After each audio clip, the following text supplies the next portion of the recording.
je vais essayer d'expliquer comment une entreprise doit Oui. au mieux se préparer et optimiser sa présence sur le salon.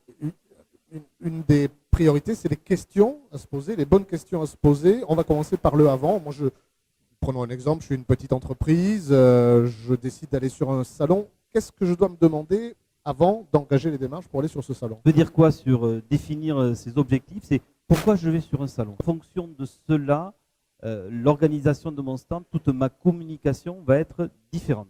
Ouais. Il va falloir que je fasse des estimations budgétaires et que je fixe des objectifs. Deuxième point, c'est le mode projet. Mode projet, c'est assez simple, c'est qui fait quoi. Important de bien définir les éléments de communication. Quels sont les éléments forts de communication? Ça va être différent d'ailleurs si je suis sur un salon B2B, c'est-à-dire un salon professionnel, ou un salon de type customer avec des clients derrière. Et puis surtout, il va falloir que je fasse savoir, c'est-à-dire définir ma participation en termes de communication dans les relations presse, communication sur mon site internet, courriel, etc. etc. Alors donc, en avant, on réfléchit bien. Quand on y est, bien sûr, on essaie de faire que ça se passe au mieux. Ça, c'est le pendant. On fait quoi pour que ça marche? Ça veut dire qu'il faut aussi réfléchir à l'organisation de son stand. Souvent, se poser la question d'avoir 3 espaces.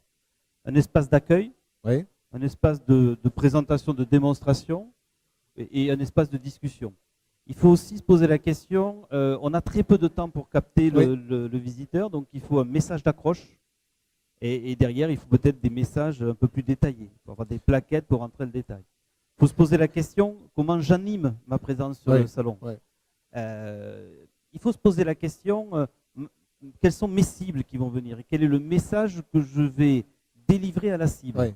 Donc c'est pas évident, hein, parce que les personnes... Il faut s'adapter. Il faut que dans les 2 premières questions, on sache quel est l'individu et quel message je vais délivrer. Et après, sur le salon, les organisateurs de salon font beaucoup de conférences, proposent des ateliers, proposent des animations.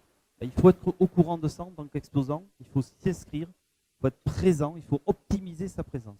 D'accord. Alors, il y a le après qu'on oublie souvent, par contre, effectivement, on pense à l'avant, on pense au pendant, et puis après, et pourtant c'est très important le après. Oui, parce que pour optimiser ma présence sur le salon en tant qu'exposant, j'ai fait des invitations, j'ai invité mes clients, il faut inviter tout le monde, mes clients, mes partenaires.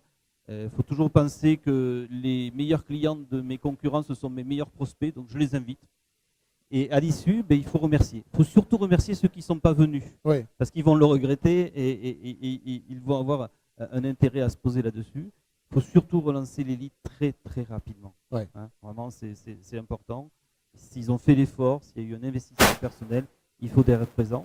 Il y a de la captation vidéo, ce qu'on est en train de faire. On peut la réutiliser après derrière 2 ou 3 fois, on peut la remodeler. Voilà. Et puis derrière, c'est essayer d'avoir un suivi de l'augmentation de l'objectif qu'on a fixé. Si c'est de la notoriété, si c'est des leads. Voilà. Donc, et donc, c'est fixer les objectifs et les suivre.